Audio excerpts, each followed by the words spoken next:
जय माँ काली, जय काल भैरव साधको। रहस्यमय तंत्र साधना चैनल में एक बार फिर से आपका स्वागत है। आज हम जानेंगे जप के समय कौन सी उंगलियों का यूज लेना चाहिए, जप के समय दिशा विचार, मंत्रों में हवन और यज्ञ का विधान, स्पष्ट कर्मों का वर्ण व भेद, स्पष्ट कर्मों के काम और कौन कौन से प्रयोग किए जाते हैं, ये सब आज हम इस वीडियो में जानेंगे। तो सर्वप्रथम जप के समय की जो उंगलियां हैं उनको देखते हैं। शांति कर्म, स्तंभन व वशीकरण के लिए अंगूठे व बीच की तीसरी उंगली यानी कि मध्यमा व अंगूठे से माला फेरनी चाहिए। आकर्षण कर्म में सूर्य की उंगली यानी कि अनामिका उंगली, जो सबसे छोटी उंगली कनिष्ठा से लगती है, तथा अंगूठे से माला का जप करना चाहिए। विद्वेषण व उच्चाटन कर्म में अंगूठा तथा उसके साथ वाली यानी कि पहली उंगली तर्जनी के साथ माला फेरें। मारण प्रयोग में सबसे छोटी यानी आखिरी उंगली कनिष्ठा तथा अंगूठे से माला के दाने फेरने चाहिए।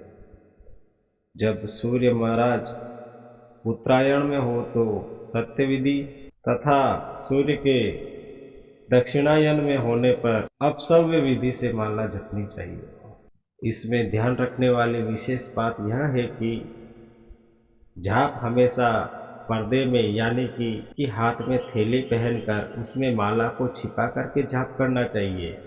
यह अधिक सफल व फलदायी होता है। जप में दिशा विचार, वशीकरण में पूर्व दिशा, धन लाभ हेतु पश्चिम दिशा, शांति कर्म में उत्तर दिशा, आयु रक्षा, शांति व पुष्टि कर्म में उत्तर की ओर मुख तथा अभिचार कर्म में दक्षिण दिशा की ओर मुख करके जप करना चाहिए।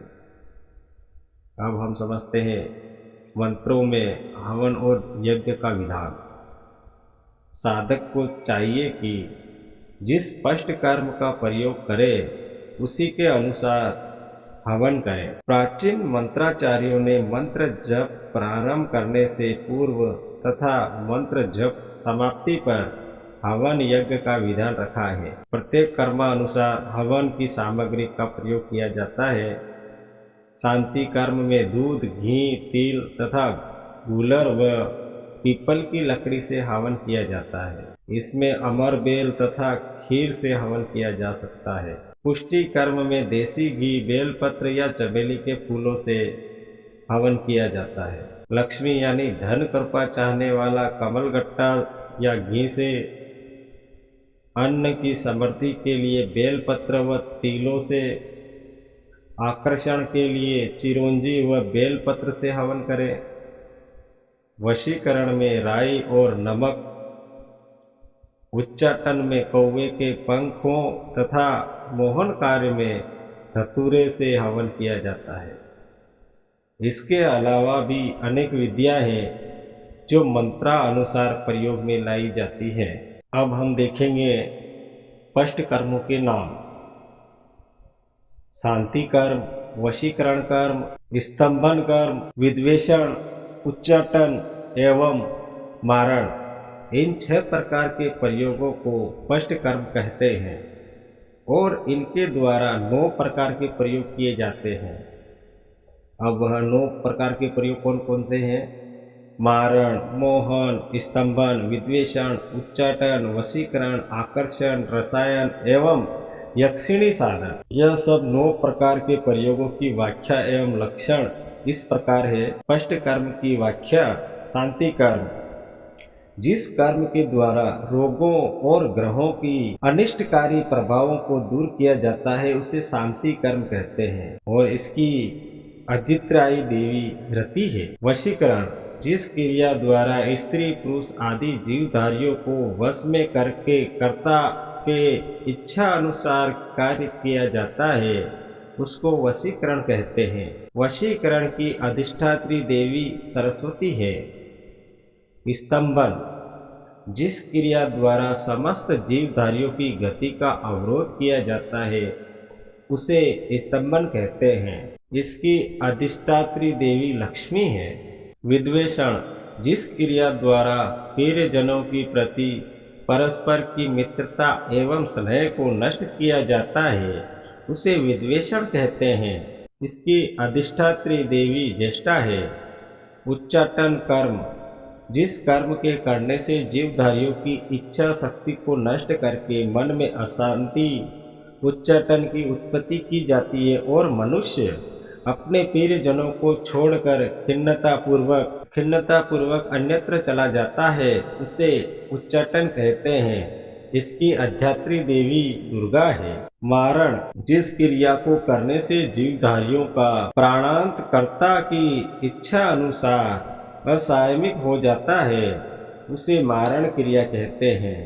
इसकी अधिष्ठात्री देवी भद्रकाली है और यह प्रयोग अत्यंत जघन्य होने के कारण वर्जित है। स्पष्ट कर्मों के अंतर्गत जिस कर्म का प्रयोग करना हो उसके अनुसार ही वर्ण का ध्यान रखना चाहिए। शांति कर्म में श्वेत रंग, वशीकरण में लाल रंग, स्तंभन में पीला रंग, विद्वेषण में सुर्ख रंग, उच्चाटन में धूम्र रंग और मारण में काले रंग का प्रयोग करना चाहिए।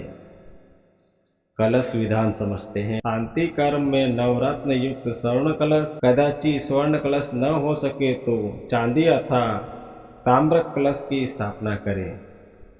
उच्चाटन तथा वशीकरण में मट्टी का कलश, मोहन में रूपे तथा मारण में लोहे का कलश प्रयोग में करना उत्तम और शुभ होता है। यदि समय पर विधान के अनुसार कलश न मिले तो ताम्र कलश समस्त प्रयोगों में स्थापित किया जा सकता है। अब देखेंगे माला जप के नियम व भेद। जप 3 प्रकार के होते हैं। प्रथम वाचिक, जिसे जाप करते समय दूसरा व्यक्ति सुन ले उसे वाचिक, और जिस जाप में केवल हिलते हुए होठ दिखाई पड़े किंतु आवाज न सुनाई देवे उसे उपांशु कहते हैं।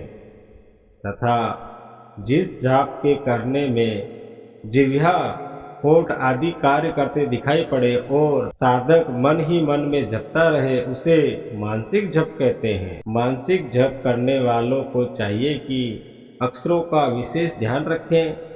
मारण आदि प्रयोगों में वाचिक, शांति तथा पुष्टि कर्म में उपांशु तथा मोक्ष साधन में मानसिक जप परम कल्याणकारी है और शीघ्र सिद्धि प्रदान करने वाला है। इस प्रकार जाप करने से साधक के समस्त कार्य सिद्ध होते हैं।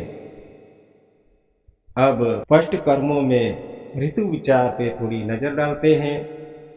तंत्र साधना में जहाँ ऋतुओं का उल्लेख आया है वहाँ नए साधक का परेशान होना स्वाभाविक है, क्योंकि प्रत्येक कर्म के लिए ऋतु समय निश्चित किया गया है। इसके लिए साधकों को सुविधा के लिए कर्म के अनुसार ऋतुओं का वर्णन मैं करूंगा। साधकों को इसे स्मरण रखना चाहिए। एक दिन तथा रात्रि 60 घड़ी का होता है, जिसमें 10-10 घड़ी में प्रत्येक ऋतु को विद्यमान किया जाता है। यानी प्रत्येक ऋतु का समय 4 घंटे का होता है और इसका कर्म इस प्रकार होता है। प्रथम सूर्योदय से 10 घड़ी या 4 घंटे तक वसंत ऋतु, द्वितीय 10 घड़ी में ग्रीष्म, तृतीय 10 घड़ी में वर्षा, चतुर्थ 10 घड़ी में शरद, पंचम 10 घड़ी में हेमंत तथा षष्ठ 10 घड़ी में शिशिर ऋतु मानी जाती है। कोई आचार्य ऐसा भी कहते हैं कि प्रातःकाल वसंत ऋतु, मध्य में ग्रीष्म, दोपहर ढलने पर वर्षा, संध्या के समय शिशिर, आधी रात को शरद और रात्रि के अंतिम पहर में हेमंत ऋतु होती है। इस प्रकार हेमंत ऋतु में शांति कर्म, वसंत ऋतु में वशीकरण कर्म, शिशिर ऋतु में स्तंभन और ग्रीष्म में विद्वेषण, वर्षा में उच्चाटन और शरद ऋतु में मारण प्रयोग करना चाहिए। अब थोड़ा समय विचार पर ध्यान देते हैं। दिवस के प्रथम पहर में वशीकरण, विद्वेषण और उच्चाटन, दोपहर में शांति कर्म, तीसरे पहर में स्तंभन और मारण का प्रयोग संध्या काल में करना चाहिए। अब थोड़ा दिन का विचार करते हैं। शांति प्रयोग गुरुवार से, वशीकरण सोमवार से, स्तंभन गुरुवार से, विद्वेषण कर्म शनिवार से, उच्चाटन मंगलवार से, मारण प्रयोग शनिवार से आरंभ करना चाहिए। तिथि विचार। शांति कर्म किसी भी तिथि को शुभ नक्षत्र में करना चाहिए। इसमें तिथि का विचार गौण है।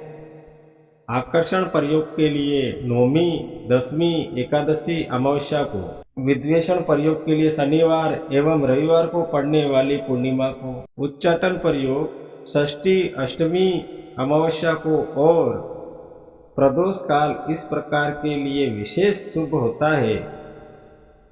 स्तंभन प्रयोग पंचमी, दसवीं अथवा पूर्णिमा को तथा मारण प्रयोग अष्टमी, चतुर्दशी और अमावस्या को करने से शीघ्र ही सफलता प्राप्ति होती है। तो चलिए हमारे आज के वीडियो को यहीं समाप्त करते हैं। जय मां काली, जय काल भैरव।